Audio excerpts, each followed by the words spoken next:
Maligayang pagdating sa ating GMP Food Safety Training. Ito ay gabay para sa MGA bagong empleyado sa food service.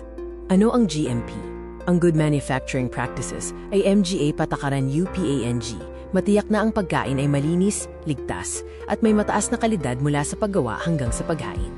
Tungkol naman sa personal na kalinisan, siguraduhing malinis ang uniforme, nakasuot ng hairnet at mask. Bawal ang singsing, hikaw o relo. Panatilihing maikli at walang nail polish ang MGA kuko.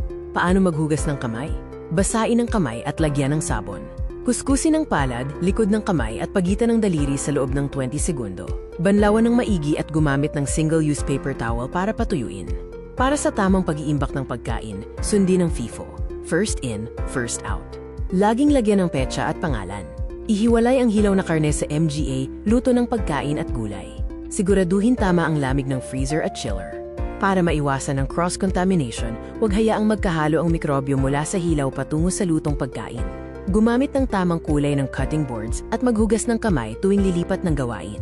Maging aware din sa allergens. Ang temperature danger zone ay sa pagitan ng 5 degrees Celsius hanggang 60 degrees Celsius.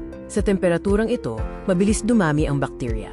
Huwag hayaang nakatambay ang pagkain dito ng mahigit sa 2 oras. Itabi ang hot food lampas 60 degrees Celsius at cold food naman sa 5 degrees Celsius o mas mababa. Ang paglilinis ay naglalayong alisin ang dumi. Ang sanitization naman ay para patayin ang MGA mikrobyo.